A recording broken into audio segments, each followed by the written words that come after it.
할렐루야. 오늘도 귀한 예배 가운데 임하시는 하나님의 은혜 또한 성령의 역사가 여러분 가운데 함께 하실 간절히 축복합니다.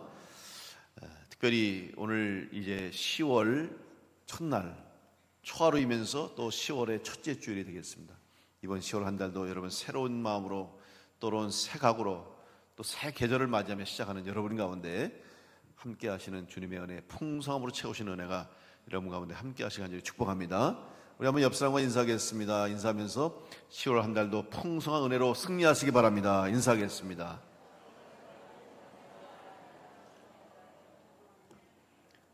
네, 추석이 이번에는 좀 긴 것 같아요, 그죠? 네, 추석으로 인한 연휴뿐만 아니라 또 주일이 꼈고 그 다음에 또 징검다리로 또 개천절까지 있는데 그래서 아마 연휴가 꽤 긴데 그래도 여러분들 이렇게 또 교회 주일날 빠짐없이 나오셔서 예배하는 여러분 하나님이 기뻐하시고 오늘 예배를 받아주실 줄로 믿습니다.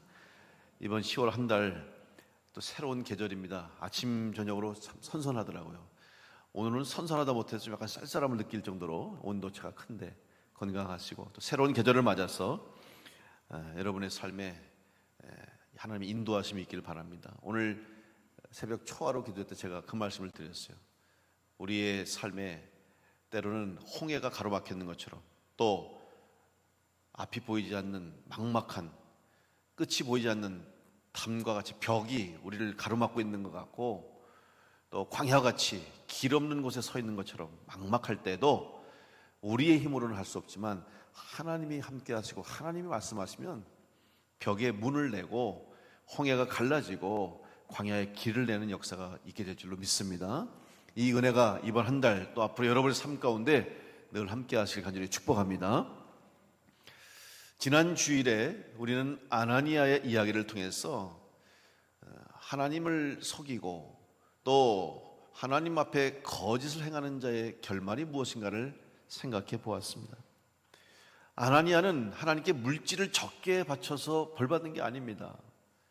또 자기의 재산을 숨긴 것 때문에 하나님 앞에 심판을 받고 그 자리에서 죽음을 당한 것이 아니라 바로 그는 하나님을 속일 수 있다고 하는 잘못된 생각 그리고 하나님 앞에 거짓을 행한 죄로 말미암아 비참한 최후를 맞게 된 것입니다. 우리는 다시 한번 우리의 삶이 또 우리의 믿음이 신앙이 언젠가는 하나님 앞에서 헤아림을 받을 수 있다는 또 받을 수밖에 없다는 사실을 기억하면서 어떤 모습으로 하나님 앞에 설 것인가. 감사한 것은 하나님은 우리에게 좋은 헤아림, 선한 헤아림으로 우리를 바라보시고 지켜보시고 또 우리에게 은혜와 긍휼을 베푸시는 줄 믿고 이제 이 땅에서 우리가 다른 사람들에게 누군가에게 베푼 또 헤아리는 그 헤아림을 통해서 우리도 헤아림을 받을 수 있다는 사실을 기억하면서 마지막 때 여러분 다 주님 앞에 칭찬받고 주님의 사랑을 인정받고 주님 앞에 잘했다 승리하는 귀한 성도로 마지막까지 승리하시길 간절히 축원합니다. 오늘 말씀은 이제 아나니아 남편이 먼저 세상을 떠났어요. 뜻하지 않는 베드로 앞에서 거짓을 말함으로 인해서 그 자리에서 즉사하고 말았어요. 하나님을 기만하고 속인 죄로 죽음을 당한 후에 이어지는 사건입니다. 안타깝게도 그의 아내 삽비라 역시 남편과 똑같은 말을 하고 똑같은 거짓을 행하고 똑같은 죄를 범함으로 역시 마찬가지로 그의 생명도 그의 목숨도 그만 하나님의 부르심을 받게 됐어요.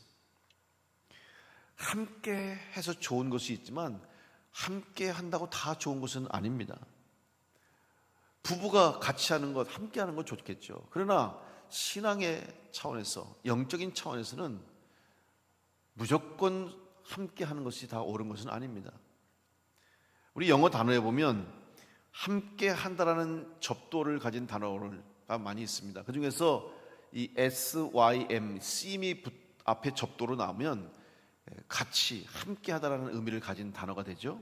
여러분 잘 아시는 심포니 그러면 교향곡, 교향악단. 그래서 혼자서 연주하는 것이 아니라 여러 가지 악기들이 모여서 함께 연주함으로 더 아름다운 화음과 아름다운 하모니를 연주를 할 수 있는 것이죠. 또 심퍼시라고 하는 단어가 있습니다. 이것은 서로 동정한다 혹은 공감한다는 의미지 않습니까? 상대방의 마음을 같이 공감해 주는 거예요. 상대방이 아플 때 나도 아파하고, 상대의 마음이 외로울 때 같이 외롭고, 쓸쓸해질 때 함께 그 쓸쓸함을 느끼고 서로 격려해 주고 공유하는 마음이 있는 것이죠. 이렇게 함께 함으로 좋은 것이 많이 있는데, 함께 한다고 해서 다 좋은 건 아니에요. 혼자서 하는 것보다 함께 하는 것, 이것이 유익해야 되는 것이지, 함께 함으로 더 불의를 행하고 하나님 앞에 범죄를 행한다면 우리는 그 함께 하는 일로부터 벗어나야 되는 것이죠. 그리스도인으로 함께 해야 할 일이 있고 함께 해서는 안 될 일이 있다는 사실을 우리는 이 사도행전 5장의 말씀을 통해서 깨닫게 됩니다. 아나니아와 삽비라 이야기 속에서 무엇을 함께 할 것인가, 또 무엇을 함께 해서는 안 될 것인가를 생각해 보려고 합니다. 첫째로 함께 해서는 안 될 것이 무엇입니까? 악한 일을 함께 해서는 안 됩니다. 오늘 성경 말씀 사도행전 5장 9절에 보면 베드로가 이르되 너희가 어찌 함께 꾀하여 주의 영을 시험하려 하느냐? 보라, 내 남편을 장사하고 오는 사람들의 발이 문 앞에 이르렀으니 또 너를 메어 내가리라 하니. 아나니아 아내 삽비라에게 베드로가 한 말입니다. 남편이 죽고 나서 3시간이 지났는데 3시간 지난 후에 그의 아내가 들어옵니다. 베드로는 똑같이 삽비라에게 묻습니다. 내가 이 돈이 내 땅을 판 전부냐? 네, 똑같이 거짓말을 합니다. 똑같이 하나님을 속이는 죄를 범하게 됐습니다. 그리고 결국 남편과 같이 똑같이 그 자리에서 쓰러져 죽게 됐습니다. 오늘 이 말씀에 보면 9절에 함께 꾀하여, 베드로가 이 삽비라에게 묻는 거예요. 너 어찌 남편과 함께 꾀하여 하나님의 영을, 주의 영을 시험하느냐, 책망합니다. 여기서 함께 꾀하라고 하는 단어가 무엇을 의미합니까? 공동 번역에 보면 이렇게 번역되어 있습니다. 서로 짜고 주의 성령을 떠보는 겁니까? 이렇게 묻는 거예요. 서로 짰다고 얘기하고 있어요. 또 새 번역 성경에 보면 서로 공모해서 주님의 영을 시험하려고 했나? 이렇게 묻는 거죠. 서로 공모했다는 거죠. 결국 아나니아와 삽비라가 서로 이 일을 알고 있었다는 거예요. 똑같이 거짓을 말하고 또한 악을 행하고 불의를 행함에 있어서 아나니아와 삽비라가 서로 같은 생각을 가지고 같은 마음을 가졌다는 사실을 여기에 기록하고 있는 것이죠. 둘 다 똑같은 생각과 똑같은 행동을 했다는 것입니다. 물론 부부는 서로 닮아가기 마련입니다. 여러분, 부부는 서로 같은 생각을 해야 되죠. 맞습니다. 같은 마음을 품어야 되겠죠. 그런데 부부라고 해서 모든 것을 다 똑같이 생각하면 안 됩니다. 때로는 서로 다른 생각이 유익이 될 수 있고 또 서로 다른 판단과 평가가 도움이 될 수 있잖아요. 모든 것을 다 똑같이 생각하면 위험할 수가 있어요. 균형이 있기 위해서는 설령 남편이 잠깐 잘못된 생각하면 아내가 바로잡을 수 있고 또 아내가 잘못된 생각을 하면 남편이 바로잡을 수 있어야 된다는 것이죠. 그래서 때로는 성격이 좀 다르고 또 서로의 생각이 좀 달라도 그것이 오히려 그 가정과 그 부부를 더 건강하게 만드는 경우가 있습니다. 좋은 영향을 주는 것은 좋습니다. 부부이기 때문에 서로 영향을 줄 수밖에 없고 받을 수밖에 없어요. 그러나 잘못된 생각을 가졌을 때, 또 특별히 신앙적으로 하나님 앞에서 잘못된 믿음과 신앙의 길을 갈 때에는 상대방이 그 잘못을 지적해 줄 수 있고 방향을 바로 잡을 수 있어야 합니다. 친구도 마찬가지입니다. 좋은 친구는 좋은 말만 해주는 친구가 좋은 친구가 아니에요. 항상 친구 편을 들어준다고 해서 그 친구가 진짜 좋은 친구가 아니에요. 친구가 지금 낭떠러지로 간다 그러면 막아야죠. 붙잡아야죠. 지금 가는 길이 망하는 길로 간다면 가로막고 못 가게 해야 되지 않겠습니까? 그런데 친구라고 친구 마음 편하게 하겠다고 하라고 마음 놓고 하라고, 그래서 그 친구가 망하게 되고 친구가 잘못된다면 그건 정말 좋은 친구가 아닙니다. 잠언 27장 17절에도 보면 철이 철을 날카롭게 하는 것 같이 사람이 그의 친구의 얼굴을 빛나게 하느니라. 여러분, 철과 철이 부딪히면 어때요? 불꽃이 튑니다. 스파크가 일어나고 또 시끄러운 소리가 나죠. 충격도 있습니다. 그러나 부딪히는 그 철과 철로 말미암아 날카로움이 생기는 거예요. 좋은 친구는 때로는 쓴 말도 해줄 수 있어야 되고 쓴 충고도 해줄 수 있어야 되는 것이죠. 구약 남유다왕 여호사밧은 하나님 앞에 칭찬받을 일을 한 왕이었습니다. 하나님을 섬겼고 하나님을 예배하는 일에 최선을 다했던 왕이었어요. 그런데 그가 북이스라엘의 왕이었던 아합 왕과 함께 이제 아람과의 전투를 한 적이 있습니다. 그런데 그때 북이스라엘의 아합 왕은 하나님 앞에 범죄한 왕이었고 하나님을 온전히 예배하지 못하는 우상을 섬기는 그런 왕이었어요. 그래서 아합 왕의 계략과 아합 왕의 생각을 따라가면 안 됨에도 불구하고 결국 그와 함께 힘을 합쳐서 아람과 전투를 벌입니다. 결국 그 전투에서 아합 왕은 죽게 되고 여호사밧은 간신히 목숨을 건지고 예루살렘에 돌아옵니다. 이렇게 돌아오는 여호사밧을 향해서 하나님의 선지자 선견자였던 예후가 이렇게 말합니다. 역대하 19장 2절에 보면 하나님의 아들 선견자 예후가 나가서 여호사밧 왕을 맞아 이르되 왕이 악한 자를 돕고 여호와를 미워하는 자들을 사랑하는 것이 옳으니까 그러므로 여호와께로부터 진노하심이 왕에게 임하리이다. 무슨 말입니까? 당신이 하나님을 섬긴다고 하면서 하나님을 믿지 않고 하나님을 대적하는 아합 왕과 함께 그를 돕고 그를 사랑하는 것이 옳습니까? 이런 질문을 한 거예요. 결국 여호사밧은 선한 왕이었음에도 불구하고 악한 아합 왕과 함께 할 때 하나님의 심판과 책망을 받게 되었습니다. 이어지면서 역대하 19장 11절 후반부에 보면 이렇게 말씀합니다. 너희는 힘써 행하라. 여호와께서 선한 자와 함께 하실지로다. 여러분, 하나님은 선한 자와 함께 하신 줄로 믿습니다. 선한 일을 도모하는 자와 함께 하신 줄로 믿습니다. 여러분이 하나님을 함께 하시는 하나님의 백성이라면 악한 일로부터 멀어지고 악한 일로부터 발을 떼고 선한 일에 힘쓰는 성도가 될 수 있기를 간절히 축원합니다. 우리는 악한 일로부터 떨어져야 됩니다. 악한 일을 도모하는 데 함께 하지 말아야 됩니다. 하나님이 기뻐하신 일에 함께 하십시오. 하나님께서 여러분에게 약속하신 복과 은혜를 내려주실 것입니다. 우리는 너무나 당연한 진리임에도 불구하고 때로는 하나님보다 사람을 우선할 때가 있어요. 인간관계 때문에 또 나의 개인적인 이익 때문에 어쩔 수 없는 상황 때문에 이것이 하나님이 기뻐하시지 않는 일이라는 생각을 하면서도 어쩔 수 없이 그 사람과 함께하고 어쩔 수 없이 그 사람과 일을 도모할 때가 있다는 것이죠. 우리는 그렇게 하면 안 되는 겁니다.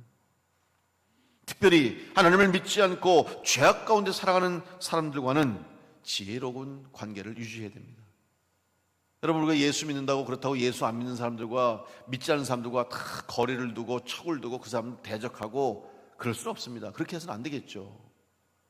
그러나 여기서 말씀하고 있는 것은 그들이 악한 일을 행한다면, 잘못된 일을 행한다면, 불의를 행한다면 그 불의로부터는, 악한 일로부터는 어느 누구도 함께 해서는 안 돼요. 설령 함께 믿음의 길을 가는 성도라 할지라도, 내가 사랑하는 사람이라 할지라도, 내가 아끼는 사람이라 할지라도 불의를 행하고 악을 행하는 일에는 함께 해서는 안 되는 것입니다. 오히려 그를 악으로부터 건져내고 불의한 일로부터 막아내는 것이 우리가 해야 할 일이라는 사실이죠. 사랑하는 성도 여러분, 오늘 우리 주변에, 내 주위에 혹시 악한 일을 함께 하자는 유혹이 있다면 여러분, 그 유혹으로부터 이겨내는 성도가 될 수 있기를 간절히 축원합니다. 그것이 바로 하나님이 우리에게 원하시는 일이며 그런 사람을 하나님이 기억하시고 그런 사람에게 하나님이 복과 은혜를 허락해 주실 줄로 믿습니다. 복받을 일을 하지 않으면서, 복받을 자격을 갖지 못하면서 왜 복받기를 원합니까? 은혜 받을 만한 일을 하지 못하면서, 은혜 받을 상황에 있지 못하면서 하나님께 은혜를 구한다면 은혜를 받을 수가 없는 것입니다. 우리는 먼저 복과 은혜를 구하기 전에 내가 복 있는 사람이 되고 있는가, 시편 1편 말씀처럼 복 있는 자의 삶을 살아가고 있는가를 생각하면서 늘 하나님께 복받을 자로 살아가는, 악한 일로부터 멀어지는, 악한 일을 함께하지 않는 성도로 승리하시기를 간절히 축원합니다. 그러면 악한 일을 함께하지 않고 그럼 무슨 일을 해야 되겠습니까? 당연히 선한 일에 함께해야 합니다. 사도행전 5장 5절로 6절의 말씀에 아나니아가 이 말을 듣고 엎드려져 혼이 떠나니 이 일을 듣는 사람이 다 크게 두려워하더라. 젊은 사람들이 일어나 시신을 싸서 메고 나가 장사하니라. 아나니아의 죽음을 기록하고 있습니다. 아나니아가 죽고 나자 사람들이 놀랍니다. 두려워합니다. 어떻게 이런 일이 있을 수 있습니까? 사도 베드로 앞에서 거짓말을 한 순간 그대로 쓰러져서 죽었으니 얼마나 놀라겠습니까? 얼마나 두려워하겠습니까? 그런데 그 다음의 일이 또 문제입니다. 오늘 이 말씀 보면 이제 아나니아가 쓰러져 죽었어요. 그랬더니 젊은 사람들이 일어나 시신을 싸서 메고 나가 장사했다고 그랬어요. 그냥 무심코 이 말씀을 읽으면 그래 죽었으니까 뭐 장사를 지냈겠지 이렇게 생각할 텐데 한번 잘 생각해 보세요. 아나니아가 죽자마자 젊은 사람들이 시신을 싸서 메고, 그러니까 염을 하고 장례를 준비해서 바로 그냥 무덤에다가 장사를 마치는 겁니다. 우리의 문화와 우리의 관습으로는 이해가 안 되죠. 아니 사람이 죽었는데 어떻게 그렇게 가서 바로 그냥 장례를 치르고 끝을 내냐. 여러분, 이스라엘 유대인들은 장례를 하루에, 그날 사람이 죽으면 그날 장례를 치르게 돼 있어요. 물론 해 지고 나서 죽으면 그 다음날 장례를 치르겠지만 그날 사람이 죽으면 그날 바로 무덤에 장사를 지내게 돼 있어요. 왜냐하면 그 지역은, 그 나라는 아주 뜨거운 나라예요. 온도가 높습니다. 그렇기 때문에 며칠씩 시신을 보관할 수가 없고, 또 며칠씩 시신을 두었다가는 전염병이 돌 수도 있고 위생상의 문제가 생길 수도 있고 여러 가지 불편하고 안 좋은 일이 많기 때문에 관습적으로 장례를 하루, 그날 바로 장례를 치르게 돼 있었어요. 그런데 여기서 문제는 뭐냐면 이 사람이 지금 어떻게 죽었느냐예요. 여러분, 유대인의 율법에는 부정한 것에는 손을 대지 말라고 그랬고, 부정한 것에는 가지도 말라고 그랬고, 부정한 사람은 접촉하지 말라고 되어 있어요. 근데 부정한 사람들 중에는 물론 병이 있어서, 병으로 인해서 부정한 병에 걸린 사람들은 만지거나 접촉해서 안 됩니다. 그러나 또 있는데 그것은 바로 죽은 시신도 부정하다고 보는 거예요. 특별히 그 중에서 하나님께 범죄함으로 저주받아서 죽은 사람은 이거는 정말 부정한 거예요. 그렇기 때문에 그런 사람들에는 가까이 하지 않는 거예요. 지금 눈앞에서 보았지 않았습니까? 베드로 앞에서 하나님을 속이고 거짓말을 하자마자 그 자리에서 죽사한 아나니아의 시신에 누가 손대고 싶겠습니까? 누가 장사를 해주고 싶겠습니까? 도울 사람이 없는 거예요. 그런데 성경에 보니까 젊은 사람들이 일어나, 여러분, 젊은 사람들이 장례를 치러줬다는 거예요. 가족에게도 알릴 수가 없고 저주받아서 아무도 손대지 못하는 상황이지만 젊은 사람들이 있어서 아나니아 시신을 가서 염을 하고 장사를 지냈다는 거예요. 여러분, 부정한 사람들이 있는 곳에 가지 말라는 것 우리는 잘 압니다. 특별히 골고다 언덕을 생각해 보세요. 예수님이 십자가에 달려 돌아가신 골고다 언덕은 어떤 곳입니까? 가장 흉악한 죄인들이 사형을 당한 곳 아니에요. 십자가의 형틀, 가장 극심한 고통을 느끼며 죽을 수밖에 없는 그 십자가에 달려 죽는 사람들은 가장 큰 죄를 지은 흉악범들이었어요. 따라서 골고다 언덕, 그곳은 사람들이 저주의 땅이요, 그곳은 바라보지도 않고 그곳에서는 사람들이 가려고도 하지 않은 곳입니다. 이유가 뭐냐? 바로 부정한 곳이기 때문에 그래요. 그런데 그런 부정한 시신을 오늘 젊은 사람들이 장사를 지내줬다는 것이죠. 서로 머뭇거리고 눈치만 보고 있었을 것입니다. 그러나 누군가는 그 일을 해야 했기 때문에 교회 안에 젊은 사람들이 그 일을 했어요. 삽비례도 마찬가지 아닙니까? 사도행전 5장 6절에 5장 10절에 보면 곧 그가 베드로의 발 앞에 엎드려져 혼이 떠나는지라 젊은 사람들이 들어와 죽은 것을 보고 메어다가 그의 남편 곁에 장사하니. 지금 여기서 젊은 사람들이 들어왔다는 것은 뭐냐면 조금 전에 장사를 치르고 온 거예요. 지금 아나니아를 가서 염을 하고 시신을 수습해서 가서 무덤에 갖다 놓고 그리고 들어오는데 들어오자마자 그의 아내인 삽비라가 또 죽어 있는 거예요. 피곤하지 않겠습니까? 힘들지 않겠습니까? 하고 싶지 않을 했는데 또 해야 되는 거예요. 보자마자 그들은 아무런 불만 없이 들어와 죽은 것을 보고 메어다가 그의 남편 곁에 장사했다고 그래요. 여러분, 교회는 누군가가 하고 싶지 않은 일을 하는 사람이 있어야 하고 하기 힘들어하는 일을 하는 성도가 있어야 되고 남들이 다 싫다고 못한다고 하는 일을 누군가가 묵묵히 하는 성도가 있기 때문에 주님의 교회는 세워져 가고 이 땅에 그리스도의 복음은 전해지게 되는 줄로 믿습니다. 우리는 그 일을 하는 사람이 되어야 되는 거예요. 누군가가 그 일을 하겠지, 내가 아니더라도 하겠지, 꼭 내가 해야 되나 이런 생각을 하기 전에 내가 그 일을 할 수 있는 사람이 되는 것이 정말 선한 일을 하는, 선한 일에 쓰임받는 성도의 삶을 살게 되는 것입니다. 결코 쉬운 일이 아니었습니다. 결코 단순한 일이 아니었습니다. 여러분, 시신을 대하는 일은 어려운 일 아닙니까? 지금도 마찬가지예요. 어려운 일이에요. 지금은 그래도 장례 문화가 많이 발달이 돼서 우리나라 같은 경우 장례식장 가면 다 알아서 염도 잘 해주시고 또 모든 입관 절차 알아서 다 그냥 해주셔요.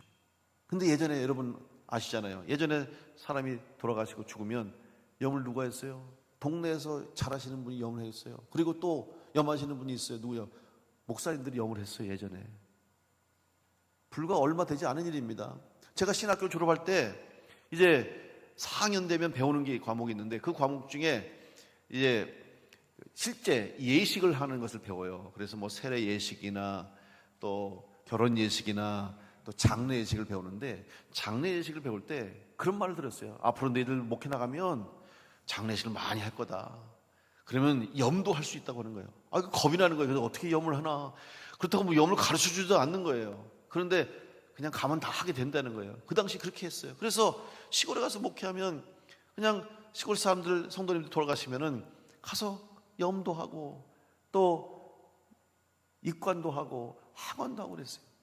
여러분, 불과 제가 우리 교회 이제 15년 차 지금 이제 담임 목사 돼서 15년 차가 들어서는데 처음에 왔을 때만 해도요, 장례가 나면 한 80% 이상은 다 매장이었어요. 근데 한 5년 지나고 7년 지나고 나서 서서히 바뀌면서 지금은 80~90%가 화장으로 바뀌었어요. 완전히 이 장례 문화가 바뀌었죠. 예전에 거의 다 매장이었어요. 그러면 생각해 보세요. 제가 처음에 목회를 나갔을 때 27인가? 예, 27 그때 나간 거예요. 그래서 얼마나 새파란 청년입니까? 새파란 젊은이가 목회 나가서 교회 담임 전도사가 된 거예요. 근데 정말 장례가 났네. 그런데 물론 다행히 염은 그래도 동네 분들 해주셨어요. 근데 매장을 하는데 제가 얼마나 놀랐는지 몰라요. 이제 관을 모시고 가서 산에 가서 이제 놓고 추운 겨울이었어요. 이제 다 준비를 해놓고 관을 내려야 되는데 갑자기 있었는데 관을 막 때려 부시네. 관을 다 부숴버리고 그 안에 시신을 이렇게 들어가지고 시신을 내는 거예요. 이게 강원도 영월에서 제가 목회했는데 거기는 이 탈관을 해가지고 이렇게 시신만 이렇게 내리더라고요. 그러니까 얼마나 놀랐겠어요. 그러더니 거기다가 또 횟가루를 해가지고 붓더니 글로 들어가 또 밟네. 막 밟으면서 지팡이 갖다가 막 회다지를 하면서 노래를 부르고 술 달라고 그러고 돈 달라고 그러고 또 제가 젊은 총각 전도사니까 날 놀리는지 이거 전도사가 와서 술 줘야 된다고 그래가지고 또 술 따라주고 제가 많이 놀랐어요. 그런데 그것도 하다 보니까 이제 또 경험이 세우는 거예요. 그러니까 또 그 다음 장례는 또 제가 하게 되고 이런 일을 경험해요. 이게 장례를 한다는 것은 참 어려운 일입니다. 쉬운 일이 아닙니다. 그런데 더군다나 당시에 다 꺼려했던 범죄한 사람, 저주받은 사람, 부정한 사람을 만지는 일을 하기 싫어했음에도 불구하고 젊은 사람들은 그 일을 했다. 여러분, 여기서 젊은 사람들은 나이가 젊다고 젊은 게 아니에요. 단순히 나이가 젊게 아니라 그들이 섬기려는 자세를 가지고 힘 있는 우리가 해야 된다는 생각 가지고 그들이 섬겼다는 거예요. 오늘 이 땅의 모든 교회, 특별히 우리 교회도 이런 일, 남들이 하고 싶지 않은 일, 남들이 꺼려하는 일, 남들이 하려고 하지 않는 일들을 하려는 젊은 사람들과 같은 우리 성도들이 우리 교회에 많을 때에 우리 교회가 더욱 귀하게 주님의 쓰임받는 교회가 될 줄로 믿습니다. 힘들어서 하기 어려운 일들, 여러분, 내가 먼저 하겠다고 자원해야 됩니다. 그리고 나에게 주신, 하나님이 맡겨주신 사명이라고 생각하고 그 일을 감당할 때 교회가 쓰는 거예요. 여러분, 어느 교회든지 그런 성도들이 있기 때문에 교회가 세워졌어요. 초창기 때 이 땅에 한국에 교회가 세워지면서 부흥하고 막 불같이 일어날 때 못 살았습니다.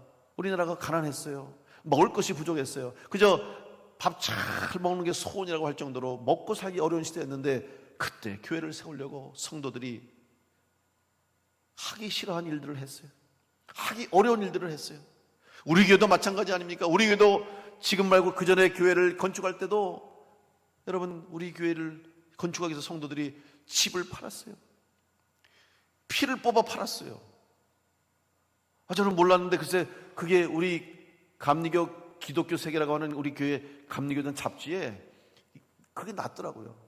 그걸 저는 몰랐는데 흑석동 교회라고 그 교회에서 이제 교회를 건축 새로 하려고 교회를 허물다 보니까 예전에 이렇게 보관했던 그런 물건을 찾았는데 거기 보니까 오래된 기독교 세계 잡지가 우리 감리교단 책이 나오는데 거기 뭐 우연히 읽다 보니까 갑자기 충주 남부교회 소식을 전하는데 글쎄 성도들이 피를 팔아서 성도들이 집을 팔아서 교회를 세웠다는 그런 소식을 보고 나한테 전화를 했더라고요. 야, 김 목사님 교회 이런 교회였군요. 김 목사님 교회를 세우고 성도들이 이렇게 헌신했군요. 제가 너무 감격했습니다. 너무 감동했습니다. 그런 말 하는 거예요. 여러분, 쉬운 일이 아니잖아요. 내 피를 뽑아 팔고 내가 살아야 할 집을 먼저 짓지 않고 주님의 제단을 먼저 짓겠다는 성도들의 헌신과 희생이 있기 때문에 오늘 우리 교회가 여기까지 온 것입니다. 여러분, 하기 어려운 일이라 할지라도 여러분이 성령의 감동 감화를 받고 내가 주님의 몸을 세우는 그런 마음을 가지고 헌신하고 충성하실 때 우리 교회를 통해서 하나님의 영광이 드러나고 땅끝까지 복음이 전해지는 역사가 있게 될 줄로 믿습니다. 갈라디아서 6장 1절로 2절에 형제들아, 사람이 만일 무슨 범죄한 일이 드러나거든 신령한 너희는 온유한 심령으로 그러한 자를 바로잡고 너 자신을 살펴보아 너도 시험을 받을까 두려워하라. 너희가 짐을 서로 지라. 그리하여 그리스도의 법을 성취하라. 그랬어요. 여러분, 서로의 짐을 져주시는 성도가 될 수 있기를 간절히 축원합니다. 더 나아가서 주님이 부탁하신 짐, 주님이 나에게 주신 십자가를 질 수 있는 성도들이 되시기를 간절히 축원합니다. 그 짐을 지는 자가 될 때 서로의 짐을 지고 주님의 짐을 내가 지려고 할 때 우리 교회가 주님의 교회로 바로 서게 되는 거예요. 그런데 여러분, 그 짐을 지기 위해서는 그냥 되는 것이 아닙니다. 사랑으로 그 짐을 쥐어줘야 돼요. 오늘 갈라디아서 6장에서 뭐라고 말씀하십니까? 먼저 너희는 온유한 심령으로 누가 잘못했거든, 다른 사람이 범죄했거든 그 사람을 책망하고 바로잡으려고 하기 전에 먼저 온유한 심령으로 내 자신을 살펴보라고 그랬어요. 다른 사람의 잘못과 다른 사람의 부족함과 다른 사람의 실수를 책망하고 비판하기 전에 먼저 나 자신을 살펴보아서 혹시 나도 저 사람과 같은 죄를 범하지는 않았는가? 혹시 나도 저 사람이 잘못한 것 같은 잘못을 행하지는 않았는가? 내 자신과 내 자신의 삶을, 신앙을 돌아볼 수 있는 그러한 겸손함이 먼저 우리에게 있어야 한다는 것입니다. 그리고 나도 그런 시험을 받을까 두려워하는 마음으로 사랑의 짐을 질 때 주님께서 우리에게 힘 주셔서 넉넉히 그 짐을 지고 넉넉히 그 사명을 감당하여 주님의 교회를 세우고 주님의 사명을 감당하는 교회와 성도가 될 줄로 믿습니다. 여러분, 서로의 짐을 져주는 성도가 될 수 있기를 간절히 축원합니다. 더 나아가서 우리 교인들끼리 서로 짐을 져줄 뿐만 아니라 믿는 사람들끼리 뿐만 아니라 더 나아가서 우리는 믿지 않는 사람들, 세상을 향해서도 사랑의 짐을 지어야 됩니다. 그들을 향해서 마음의 문을 열어야 되고 그들을 향해서 사랑의 손을 베풀어야 되는 거예요. 여러분, 왜 우리 교회가 아무런 상관없는 믿지 않는 사람들, 아니 오히려 좀 더 정확하게 말하면 불의를 행하고 악을 행하는 사람들에게 왜 선을 베풀어야 합니까? 종종 그런 분들이 있어요. 왜 우리가 그 사람들에게 뭘 줘야 됩니까? 그 돈 아껴가지고 우리 교회, 우리 성도들, 믿는 사람들, 믿는 교회에도 주면 좋지. 왜 이런 돈을, 이런 물질을 아무 믿음도 없는 사람들, 더군다나 잘못된 길을 가고 있는 사람들에게 왜 줍니까? 이렇게 말하는 사람이 있는데, 아닙니다. 교회가 그 일을 해야 돼요.